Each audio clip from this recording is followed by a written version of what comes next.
Hello student, today I am Aarti Saklani, your chemistry teacher, going to continue your first chapter solid state in chemistry. बच्चों, इससे पहले हमने previous video में solid state के बारे में जनरल इंट्रोडक्शन मैंने आपको बताया था कि आपका सॉलिड की डेफिनेशंस क्या हैं, इनकी जनरल प्रॉपर्टीज़ क्या होती हैं और किन किन बेसिस में आपका 12th में जो ये फर्स्ट चैप्टर आपका सॉलिड स्टेट कवर कर रहा है, किन किन बेसिस पे आपका सॉलिड को क्या किया गया है, क्लासिफाई किया गया है एमॉर्फस एंड क्रिस्टलाइन सॉलिड में। जो क्रिस्टलाइन सॉलिड था बच्चों, वो आपका एक परफेक्ट सॉलिड में काउंट हो रहा था। दैट मीन्स उसमें एक आपका क्या बताया था, परफेक्ट सॉलिड के लिए क्या होना चाहिए, एक आपका डेफिनेट रेगुलर पैटर्न और ज्योमेट्रिकल पैटर्न होना ज़रूरी है, जो आपका क्रिस्टलाइन सॉलिड्स जो होते हैं जो आपके फॉलो करते हैं। उसके आपके अलावा जो एमॉर्फस सॉलिड्स थे वो क्या थे, आपके स्यूडो सॉलिड्स थे, या उनको हम सुपर कूल्ड लिक्विड्स भी कह रहे थे। क्लासिफिकेशन था आपका सॉलिड्स का, उसमें आपके क्रिस्टलाइन सॉलिड्स जो थे वो अगेन सब डिवाइडेड थे 4 टाइप्स ऑफ सॉलिड्स में, जिसकी हमने डेफिनेशन विद एग्जांपल आपका प्रीवियस वीडियो में हमने एक्सप्लेन किया था। आई होप आपने वो वीडियो ध्यान से सुनी होगी और आपको यहाँ तक आपका ये चैप्टर जो था, आपका जो जितना मैंने प्रीवियस वीडियो में कवर करवाया था, ये आपका अच्छे से आपको समझ में आ गया होगा। आज के हम इस सेशन में बात करेंगे बच्चों crystal lattice and space lattice, crystal lattice और space lattice and unit cell के बारे में। ओके, ये आपके जो चैप्टर है इसमें आपका ये 2 words crystal lattice, space lattice and one another is unit cell, ये आपके क्या हैं, ये आपके न्यू वर्ड्स हैं जो आपने इससे पहले नहीं सुने होंगे। तो सबसे पहले मैं आपको इनकी डेफिनेशंस और इनकी मीनिंग बताऊंगी कि किसे हम यूनिट सेल कहेंगे और क्रिस्टल लैटिस और स्पेस लैटिस आपका क्या है। Okay, now continue this session. सबसे पहले बच्चों आप एक डायग्रामेटिकली रिप्रेजेंटेशन आप यहाँ पे देख रहे होंगे कि आपका एक क्या है 3D स्ट्रक्चर मैंने बनाया है। इसमें आपका क्या है, इसमें आपका एक क्यूबिक स्ट्रक्चर बार बार क्या हो रहा है, रिपीट हो रहा है। क्यूबिक स्ट्रक्चर दैट मीन्स आपका क्यूब जो है, जो आपको मालूम है क्यूब क्या होते हैं आपके, जिनकी हाइट लेंथ और विड्थ क्या होती हैं, सारी इक्वल होती हैं। एक सेम टाइप का क्यूब आपका अगेन एंड अगेन रिपीट होके इस होल स्ट्रक्चर को क्या कर रहा है, बना रहा है। ठीक है, तो आपकी मिनिमम यूनिट जो बार बार रिपीट होके किसी स्ट्रक्चर को प्रिपेयर कर रही है या इस स्ट्रक्चर को प्रिपेयर कर रही है, हम सॉलिड की बात कर रहे हैं तो सॉलिड की ही लैंग्वेज में बताएंगे कि आपकी मिनिमम वो यूनिट जो आपकी बार बार रिपीट होके कंप्लीट सॉलिड के स्ट्रक्चर को क्या करती है, कवर करती है या प्रिपेयर करती है या सिंथेसाइज करती है, उस मिनिमम यूनिट को तो हम क्या कहेंगे बच्चों, उसको हम कहेंगे यूनिट सेल। अंडरस्टूड। और जो आपका कंप्लीट स्ट्रक्चर फिर आपके सामने एक आएगा, ठीक है, जिसमें आपके बहुत सारी यूनिट सेल क्या होंगी, आपस में लिंक होगी bye strong intermolecular force of attraction, फिर आपका बनेगा आपका क्रिस्टल लैटिस और स्पेस लैटिस। ठीक है, तो दोनों टर्म्स आपस में जुड़ते हुए, ठीक है, कि आपकी यूनिट सेल जब आपकी क्या होती हैं, रेगुलर रिपीट होती हैं, रेगुलर एक परफेक्ट सीक्वेंस में अरेंज होते हुए एक स्ट्रॉन्ग इंटरमोलिकुलर फोर्स के थ्रू आपस में अरेंज होती हैं, तो एक कंप्लीट आपका स्ट्रक्चर बनाती हैं। उसी स्ट्रक्चर को हम क्या कहेंगे, क्रिस्टल लैटिस और स्पेस लैटिस कहेंगे। ठीक है, और आपकी वो मिनिमम यूनिट जो आपकी बार बार रिपीट हो रही है उसको हम यूनिट सेल कहेंगे। Understood. Now what is the definition of unit cell? The smallest three-dimensional repeating portion of a space lattice which when repeated over and again in different direction produce the complete crystal lattice. Okay, आपकी smallest जो आपकी repeating units होती हैं जो आपके different directions में, ये आपकी यूनिट सेल मैंने आपका क्या किया, शेडेड पोर्शन जो ये आपका ये यूनिट सेल का है, मतलब ये आपका मिनिमम पार्ट है इस पूरे क्रिस्टल लैटिस का। ये आपका क्या है, इसके डिफरेंट डायरेक्शंस में क्या होंगी, आपकी यूनिट सेल आपकी जुड़ती हुई चली जाती हैं और फिर आपकी क्या बनती है, कंप्लीट क्रिस्टल लैटिस आपका बनता है। ठीक है, तो इसके आपने यूनिट सेल के आप देख रहे हो, ऊपर भी आपकी दूसरा क्यूब अटैच्ड है, इस साइड भी आपका दूसरा क्यूब अटैच्ड है, इसकी बैक साइड में भी आपका दूसरा क्यूब अटैच्ड है। ठीक है, इसी तरह से आपका बॉटम में भी इसके नेक्स्ट क्यूब अटैच्ड होगा, साइड भी नेक्स्ट क्यूब अटैच्ड होगा, और इस तरह से आपका क्या बनेगा, होल स्ट्रक्चर बनेगा आपका किसी सॉलिड का। ठीक है, तो आपका कंप्लीट जो आपकी मिनिमम यूनिट है उसको हमने यूनिट सेल बोल दिया, जो आपकी अगेन एंड अगेन रिपीट होके एक कंप्लीट क्रिस्टल लैटिस को सिंथेसाइज करती है, पूरे क्रिस्टल लैटिस की फॉर्मेशन करती है, वो आपकी यूनिट सेल बोली जाएगी। Okay, now next is crystal lattice, regular arrangement of the constituent particles, that is atoms, ions and molecules of a crystalline solid in 3-dimensional space। ठीक है, आपका जो एक रेगुलर अरेंजमेंट होगा, परफेक्ट अरेंजमेंट, ठीक है, दैट मीन्स क्रिस्टलाइन सॉलिड में आपका हमने प्रीवियस वीडियो में पढ़ा था कि आपका एक रेगुलर अरेंजमेंट या आपका परफेक्ट 3D जो आपका पैटर्न होता है वो आपका कौन से सॉलिड फॉलो करते हैं, वो आपके क्रिस्टलाइन सॉलिड फॉलो करते हैं। ठीक है, तो दैट मीन्स आपका जो क्रिस्टल लैटिस और स्पेस लैटिस है ये किस कैटेगरी में आ रहे हैं, ये आपके क्रिस्टलाइन सॉलिड है। क्रिस्टलाइन सॉलिड मतलब आपकी एक ही यूनिट सेल आपकी क्या हो रही है, एक परफेक्ट सीक्वेंस में जुड़ती हुई चली जा रही हैं और वो आपका होल क्रिस्टल लैटिस बना रही हैं। ठीक है, तो आपके जो कॉन्स्टिट्यूएंट पार्टिकल्स हैं, कॉन्स्टिट्यूएंट पार्टिकल्स आपके कुछ भी हो सकता है, सॉलिड आपका आयनिक सॉलिड भी होता है, मॉलिकुलर सॉलिड भी होता है, कोवलेंट सॉलिड भी होता है। ठीक है, तो आपका आयनिक सॉलिड है या आपका मॉलिकुलर सॉलिड है या आपका कोवलेंट और नेटवर्क सॉलिड है या मेटेलिक सॉलिड है, आपका उस कॉन्स्टिट्यूएंट पार्टिकल्स से फ़र्क नहीं पड़ता। आपका कोई भी कॉन्स्टिट्यूएंट पार्टिकल्स अगर आपका एक फ़िक्स पैटर्न में, एक फ़िक्स अरेंजमेंट में अरेंज होके आपका क्या कर रहा है, सबसे पहले एक क्यूब की फॉर्मेशन कर रहा है, आपका एक फ़िक्स पैटर्न में आपका क्यूब में क्या है, आपका हर ये जो कॉन्स्टिट्यूएंट पार्टिकल्स हैं कॉर्नर्स में आपके क्या होते हैं, प्रेजेंट होते हैं किसी भी क्यूब्स में। दैट मीन्स 8 कॉन्स्टिट्यूएंट पार्टिकल्स आपके एक क्यूब में प्रेजेंट है। अब ये जो 8 कॉन्स्टिट्यूएंट पार्टिकल्स होंगे ये एक फ़िक्स अरेंजमेंट में आपके क्या होंगे, अरेंज होंगे। Got it, fix arrangement that means अगर मैं बात करूँ आपका किसकी, आयनिक सॉलिड की, तो आयनिक सॉलिड में first is cation, second is anion, फिर कैटायन एनायन, मतलब कहीं पे भी आपको ऐसा नहीं देखने को मिलेगा कि इनरेगुलर सीक्वेंस आपको देखने को मिल रहा है। ठीक है, तो आपका फर्स्ट ऑफ ऑल क्या होंगी, एक स्मॉलेस्ट यूनिट आपकी बनेगी यूनिट सेल, देन अगेन आपकी दूसरी यूनिट सेल बनेगी और वो आपके क्या होंगे, आपस में कंबाइन होते हुए चले जाएंगे और आपका एक 3D स्ट्रक्चर में क्या हो जाएंगे, कहीं से भी अगर हम उनको देखें तो आपका एक फिक्स अरेंजमेंट, आपको इस तरह से यूनिट सेल आपके हर डायरेक्शन में क्या होंगी, लिंक होती चली जाएंगी। तो उस होल स्ट्रक्चर को तो हम क्रिस्टल लैटिस बोल देंगे। ठीक है, या स्पेस लैटिस बोल देंगे, और जो आपकी मिनिमम यूनिट है जो आपकी रिपीट हो रही है उसे हम यूनिट सेल कहेंगे। तो यही आपकी इनकी डेफिनेशंस हैं। ठीक है, यहाँ पे आपके दोनों न्यू वर्ड्स हैं इसलिए आपको ये समझने होंगे ताकि आपका आगे जो चैप्टर पढ़ाया जाएगा या आपके आगे जो क्वेश्चंस आएंगे या कहीं पे भी थ्योरी आएगी तो वहाँ पे सॉलिड ना बोल के क्रिस्टल लैटिस अगर बोला जाता है तो आपके माइंड में एकदम से आ जाना चाहिए कि क्रिस्टल लैटिस किसे बोल रहे हैं। ठीक है, regular arrangement of unit cell in different direction formed a crystal lattice. Okay, now second is parameter of unit cell. अब आपकी जो ये यूनिट सेल होती है, जो मिनिमम पार्ट होता है किसी सॉलिड के अंदर या किसी क्रिस्टल लैटिस के अंदर, यूनिट सेल, उसके आपके क्या क्या पैरामीटर हैं।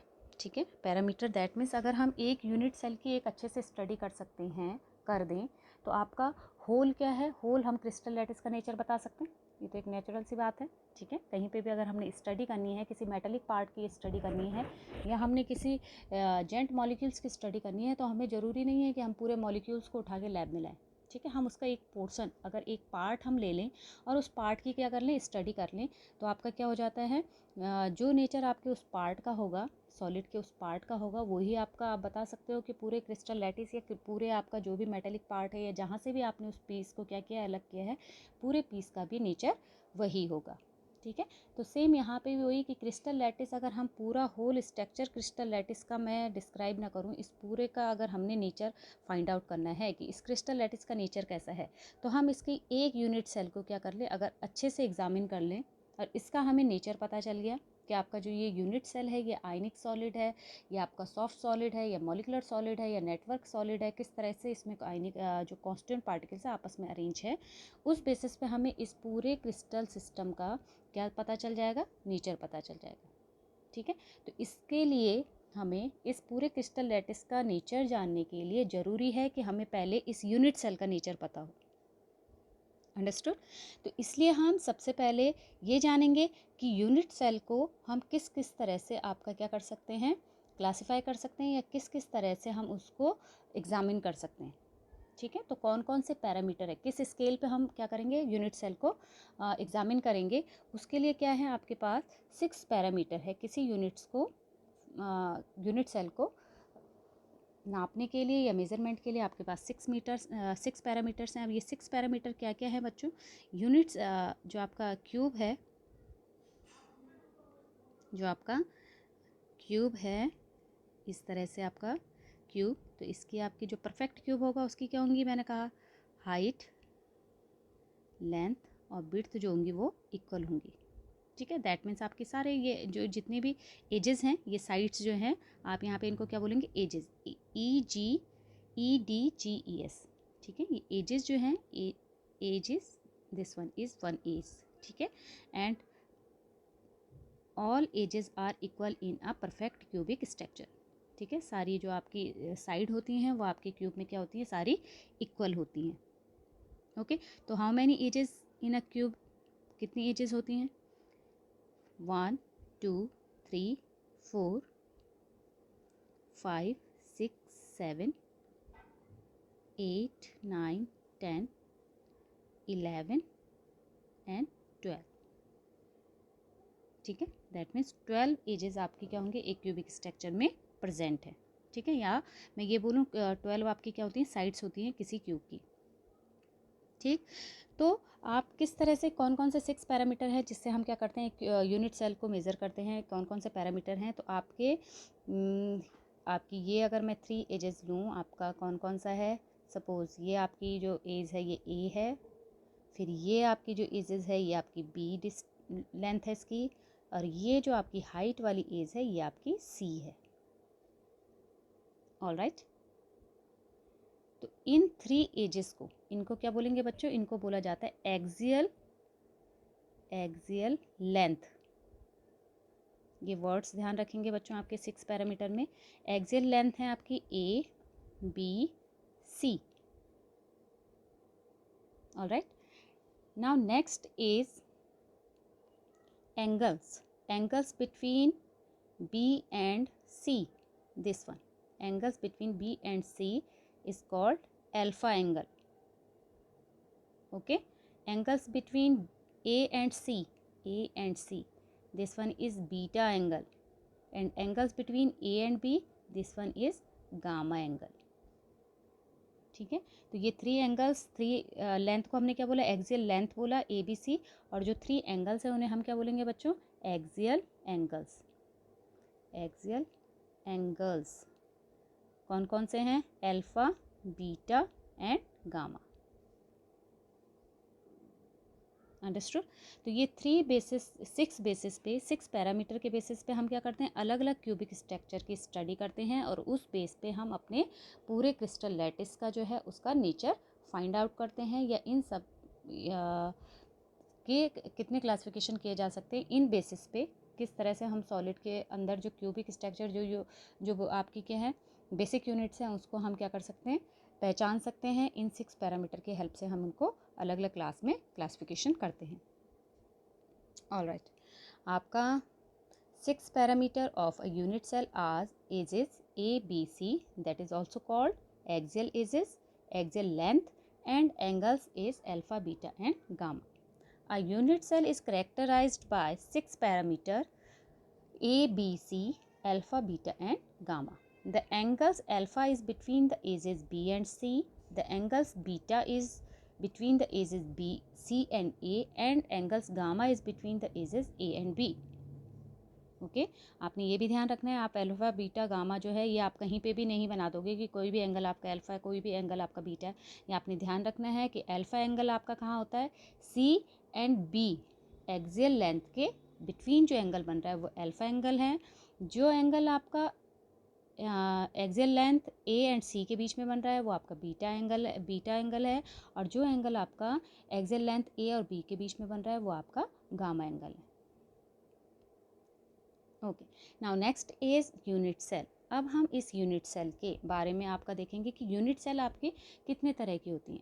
तो आप इस चैप्टर में देखेंगे तो हम पढ़ेंगे कि आपका यूनिट सेल जो होती हैं, जो ये बेसिक सेल है जिसके बेसिस में हम पूरे क्रिस्टल लैटिस को क्या कर रहे हैं, नेचर उसका फाइंड आउट कर रहे हैं, या आपका हम सॉलिड की स्टडी कर रहे हैं। तो ये यूनिट सेल आपकी 2 टाइप्स की होती है। एक है आपका सिंपल यूनिट सेल जिसे हम प्रिमिटिव यूनिट सेल भी बोलते हैं, and second one is centred unit cell जिसे हम नॉन प्रिमिटिव यूनिट सेल भी कह रहे हैं। ठीक है, तो बच्चों सिंपल यूनिट सेल में तो कोई दिक्कत नहीं है। जैसे हमने ये यहाँ पे मैंने आपका बना रखा है कि सिंपल यूनिट सेल आपका सिंपल क्यूबिक स्ट्रक्चर जो होता है वो आपका सिंपल यूनिट सेल है। इस तरह का आपका जिसमें क्या होंगे 8 कॉर्नर्स होंगे, 8 कॉर्नर्स पे क्या होंगे आपके पॉइंट्स होंगे, या आपका कॉन्स्टिट्यूएंट पार्टिकल्स प्रेजेंट होगा। This type of unit cell is simple cubic unit cell. Okay, इसके अगेन कोई क्लासिफिकेशन नहीं है। सिंपल यूनिट सेल जो प्रिमिटिव यूनिट सेल है ये आपका एक ही तरह का आपका यूनिट सेल होता है जिसमें आपके जो कॉन्स्टिट्यूएंट पार्टिकल्स हैं ये सिर्फ आपके कॉर्नर्स में प्रेजेंट है। Okay, now next is non primitive और सेंटर्ड यूनिट सेल। इसको बच्चों थोड़ा सा ध्यान से देखिएगा। नॉन प्रिमिटिव और सेंटर्ड यूनिट सेल जो हैं वो आपके अगेन क्लासीफाई हैं 3 टाइप से: face centred unit cell, body centred unit cell and end centred unit cell. Okay, तो आपका सबसे पहले मैं आपको बताऊंगी फेस सेंटर्ड यूनिट सेल किसे कहेंगे। तो आपका जो क्यूब है ये सिंपल क्यूबिक यूनिट सेल है जिसे हम प्रिमिटिव यूनिट सेल कह रहे हैं। इसमें मैंने कहा आपके पॉइंट्स या आपके जो कॉन्स्टिट्यूएंट पार्टिकल्स है वो कहाँ प्रेजेंट है, कॉर्नर्स में प्रेजेंट है। तो ये तो आपके सेंटर्ड यूनिट सेल में भी आपके कॉर्नर्स में प्रेजेंट होंगे ही होंगे। सिंपल क्यूबिक यूनिट सेल का स्ट्रक्चर फेस सेंटर्ड में भी प्रेजेंट होगा, बट इसके अलावा इसमें आपके कॉन्स्टिट्यूएंट पार्टिकल्स या पॉइंट्स कहाँ कहाँ प्रेजेंट होंगे।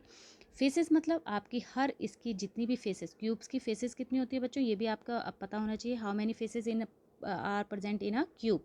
तो आपकी कितनी फेसेस होती हैं देखिए, एक फर्स्ट फेज है अपर फेज, एक bottom phase, second phase, third phase, fourth phase, okay, front phase, fifth phase and back phase, sixth phase. इसको आप जब अपनी कॉपी में ड्रॉ करेंगे तो आपको अच्छे से समझ में आएगा कि कौन कौन सी फेजेस, 6 फेजेस कौन सी हैं। ठीक है, तो आपके क्यूबिक स्ट्रक्चर में जो आपकी मैंने एजेस बताई थी, कितनी एजेस बताई थी, cubic structure contains 12 edges and 6 faces. ठीक है, तो आपकी 12 एजेस हमने काउंट की थी यहाँ पे, आपकी 6 फेज। तो अब हम बात कर रहे हैं सेंटर्ड यूनिट सेल में फेस सेंटर्ड यूनिट सेल की। फेस सेंटर्ड यूनिट सेल बोलते हैं हम FCC इन शॉर्ट। ठीक है, face centred cubic unit cell. तो आपके कॉर्नर्स में जो एटम्स हैं वो प्रेजेंट होंगे FCC में, और ईच फेसेस में आपका 1 एक्स्ट्रा कॉन्स्टिट्यूएंट पार्टिकल्स या पॉइंट प्रेजेंट होगा। तो कहाँ कहाँ, इस फेज में 1 पार्टिकल, बॉटम में 1 पॉइंट, आपका इस साइड 1 पॉइंट, इस फेज में 1 पॉइंट, फ्रंट फेज में 1 पॉइंट और बैक फेज में 1 पॉइंट। ठीक, तो इस तरह से FCC यूनिट सेल हम किसे बोलेंगे, जिसमें आपके 8 कॉर्नर्स में 8 कॉन्स्टिट्यूएंट पार्टिकल्स प्रेजेंट हों। उसके अलावा आपके ईच 6 फेजेस में आपके 6 एक्स्ट्रा कॉन्स्टिट्यूएंट पार्टिकल्स अगर प्रेजेंट है तो उस type of cubic unit cell को हम क्या बोलेंगे, FCC बोलेंगे, face centred cubic unit cell कहेंगे। Next is body centred cubic unit cell. तो बॉडी सेंटर्ड जिसे हम शॉर्ट में क्या कहेंगे बच्चों, BCC, body centred cubic unit cell. तो BCC में भी क्या है आपका 8 कॉर्नर्स में, तो इसमें भी आपके क्या होंगे, पॉइंट्स प्रेजेंट होंगे। इसके अलावा बॉडी सेंटर्ड मतलब एक एक्स्ट्रा एटम आपके ठीक क्यूब के बॉडी के सेंटर्ड में भी एक एक्स्ट्रा एटम अगर प्रेजेंट है तो इस टाइप के क्यूबिक स्ट्रक्चर को हम किस में काउंट करेंगे, BCC में काउंट करेंगे। ठीक है, कहाँ कहाँ पॉइंट प्रेजेंट होंगे, कहाँ कहाँ कॉन्स्टिट्यूएंट पार्टिकल्स होंगे, आपके 8 corners and 1 body centred, then इस this type of cubic unit cell is called BCC cubic unit cell. Okay, now last one is end centered cubic unit cell. End centered cubic unit cell. तो end centered में भी क्या है बच्चों, आपका जो cube है आपका 8 तो इसके कॉर्नर्स में आपके क्या है, कॉन्स्टिट्यूएंट पार्टिकल्स प्रेजेंट हैं। इसके साथ साथ एंड सेंटर्ड में क्या होगा आपका, 2 अपोजिट साइड में, कोई भी अपोजिट साइड, वो आपका अपर, टॉप और बॉटम वाली अपोजिट साइड हो सकती हैं, आपकी लेफ़्ट और राइट साइड की अपोजिट साइड्स हो सकती हैं, आपकी बैक और फ्रंट की अपोजिट साइड्स हो सकती हैं। ठीक है। तो आपने ध्यान रखना है किसी भी टू अपोजिट साइड्स में आपके क्या होंगे, एक्स्ट्रा एटम होंगे। सपोज इन दो फेजेस में, अपोजिट साइड्स हैं, इन दो फेजेस में आपका 2 एक्स्ट्रा एटम्स प्रेजेंट हैं, तो ये आपका कौन सी कैटेगरी में आएगा, end centred cubic unit cell की कैटेगरी में आएगा। कोई भी आपकी दो अपोजिट फेजेस जिसमें आपके 2 एक्स्ट्रा एटम कॉर्नर्स के अलावा प्रेजेंट होंगे तो आपका end centred cubic unit cell होंगे। ओके, यही मैंने आपको क्या है, अगर आपके समझ में नहीं आया है तो इसको आप एक स्क्रीनशॉट ले सकते हो, या इस वीडियो को 2-3 बार अगर सुनेंगे तो आपको ये तीनों जो आपके type of centred unit cell हैं तो आपको यहाँ पे समझ में आएगा। The centred unit cell are of 3 types. The centered unit cell are of 3 types. First is face centered cubic unit cell, in which the points are present at the corners as well as at the center of each phase. That means 6 phase. ठीक है, corners के 8 के अलावा आपके 6 phases में भी अगर आपके एटम्स प्रेजेंट होते हैं तो हम उसको FCC या face centred cubic unit cell में काउंट करेंगे। Next one is body centred cubic unit cell, in which the points are present at all the corners as well as at the body center of the unit cell, that is called body centered unit cell or BCC. Last one, end centered unit cell, in which the points are present at all the corners and at the center of two opposite phases. ठीक है, any two opposite phases में अगर extra atom present होते हैं corners के अलावा तो वो आपके एंड सेंटर्ड यूनिट सेल में काउंट होंगे। All right, now next is 7 crystal system. अब 7 क्रिस्टल सिस्टम कौन बनाएंगे बच्चों, सबसे पहले 7 क्रिस्टल सिस्टम आपका सिंपल क्यूबिक यूनिट सेल बनाते हैं। ठीक है, तो ये आपके 7 क्रिस्टल सिस्टम कौन कौन से हैं, there are 7 types of simple और primitive unit cell. These unit cells are characterised by axial lengths ABC and axial angles alpha beta and gamma, जिसके बारे में हमने अभी बात की थी कि आपके जो क्यूबिक स्ट्रक्चर हैं जिनके हमने 6 पैरामीटर्स पढ़े थे, axial length ABC and axial angles A alpha beta and gamma. ठीक है, इनमें आपके थोड़ा थोड़ा डिफरेंस होने के कारण आपके जो क्रिस्टल सिस्टम है वो 7 टाइप्स में आपके क्या किए गए हैं, फिर सब डिवाइड किए गए हैं। अब ये 7 क्रिस्टल सिस्टम कौन से हैं इनके बारे में हम देखेंगे। 7 क्रिस्टल सिस्टम है बच्चों आपका, सबसे पहले मैं आपको ये बता दूं, ये आपका बहुत इंपॉर्टेंट बच्चों, आपका 12th के एग्ज़ाम के बेसिस पे भी यहाँ से आपका कंफर्म क्वेश्चन बनता है, शॉर्ट क्वेश्चन। और इसके साथ साथ अगर आपका आगे आप आने उसमें नेक्स्ट ईयर आपका मेडिकल या इंजीनियरिंग से बेस्ड कोई भी आपका एंट्रेंस अगर आप वहाँ अपना फिल करते हो एग्ज़ाम, तो वहाँ पे भी आपको 1 नंबर का यहाँ से क्वेश्चन ज़रूर देखने को मिलेगा। तो आपको ये टेबल जो है ये आपने अच्छे से 2-3 बार बनानी है और इसको लर्न करना है। ठीक है, तो 7 क्रिस्टल सिस्टम सबसे पहले आपका क्या है बच्चों, सिस्टम है, एक्सियल डिस्टेंस है, एक्सियल एंगल्स हैं और एग्जांपल्स है। तो एक्सियल डिस्टेंस और एक्सियल एंगल्स के बेस पे हम जो क्या कर रहे हैं आपके क्रिस्टल क्यूबिक स्ट्रक्चर को क्या कर रहे हैं आपका मेजरमेंट कर रहे हैं, और उसके बेसिस पे हमने 7 जो आपके क्या किए हैं, क्लासिफिकेशन किए हैं क्रिस्टल सिस्टम की, वो हैं आपकी cubic crystal system, tetragonal crystal system, orthorhombic, trigonal और इसी को बोलेंगे रोम्बोहाइड्रल। 5th one is hexagonal, monoclinic and last one is triclinic. Okay, तो इनमें क्या क्या होता है बच्चों, देखो एक्सियल डिस्टेंस जो है क्यूबिक में A equals to B and B is also equals to C, that means all axial distance are equal in cubic crystal system. All right, and axial angles, that means alpha beta gamma, alpha is equals to beta and beta is also equals to gamma, and these all three are equals to 90। अगर आपका cubic structure इस तरह से दिखाई देता है कि all axial distance and all axial angles are equal, that means आपका क्रिस्टल सिस्टम कौन सा है, वो क्यूबिक क्रिस्टल सिस्टम है। और ऐसे कौन से सॉलिड्स आपके क्यूबिक क्रिस्टल सिस्टम को फॉलो करते हैं, ये आपके NaCl, KCl, zinc blende, Cu and Ag। Next one is tetragonal.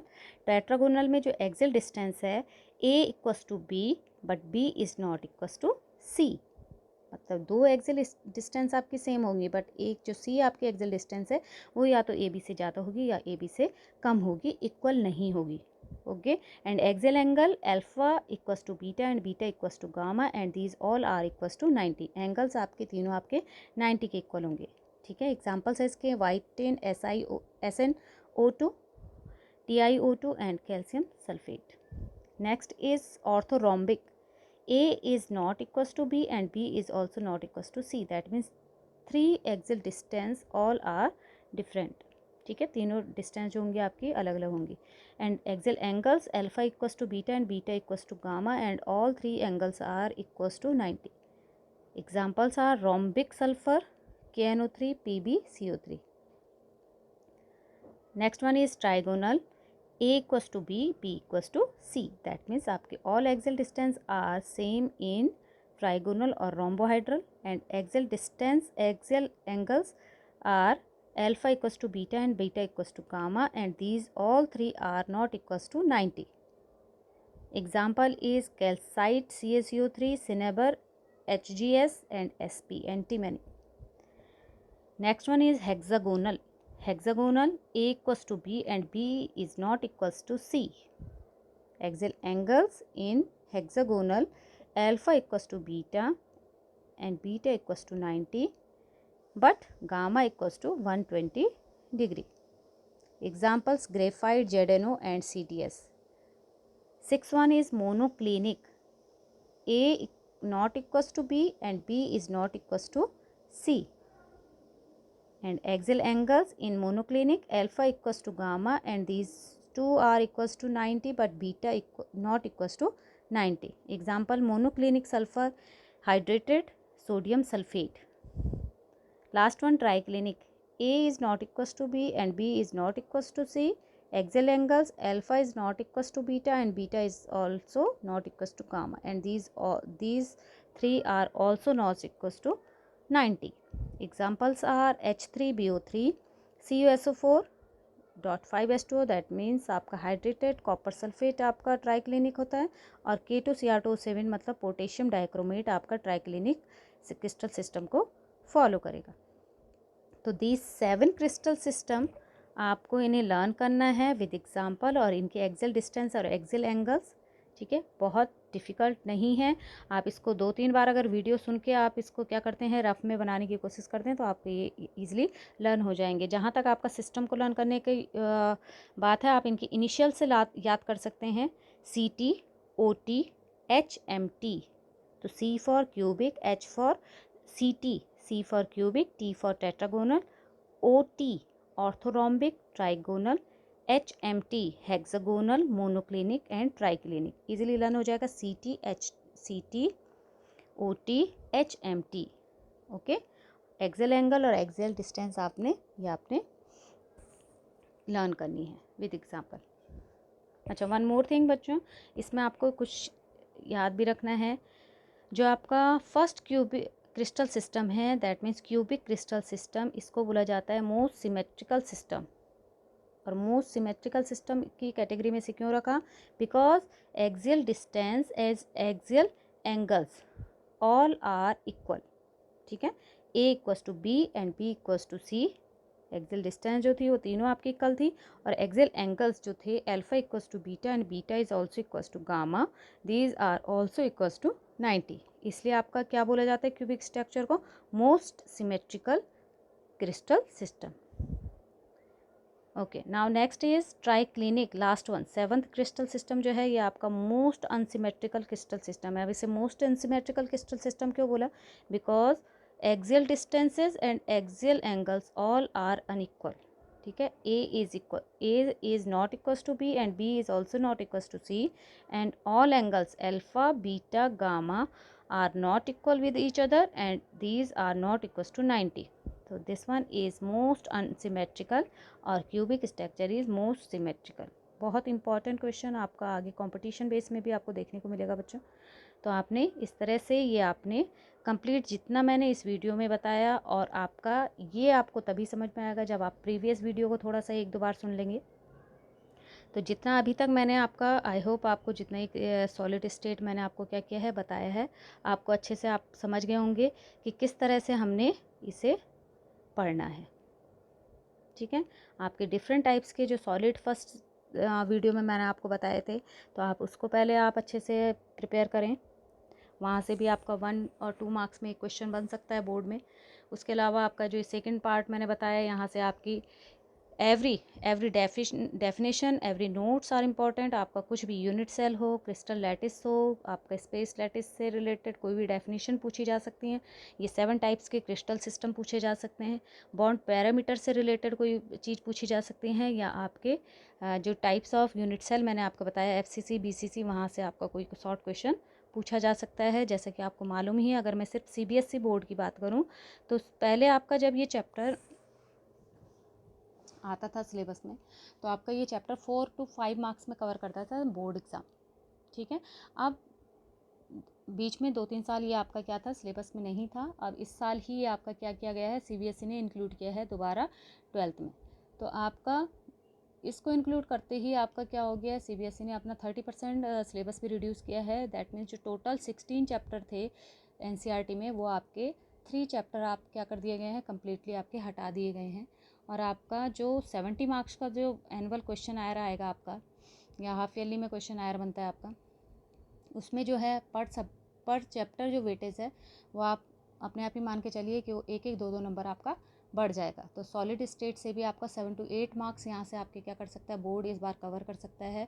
तो 7 to 8 मार्क्स में अगर ये चैप्टर कवर होता है बच्चों, तो ये मान के चलिए कि आपका 2-2 मार्क्स के 2 न्यूमेरिकल्स यहाँ से बनेंगे, और 3 to 4 मार्क्स में आपके यहाँ से शॉर्ट क्वेश्चंस बनेंगे। तो आपने एवरी डेफिनेशंस, एवरी नोट्स को ध्यान से समझना है। इसके अलावा आपने जो NCERT के क्वेश्चन आंसर हैं उनको आपने ढंग से आपका इनको प्रिपेयर करना है।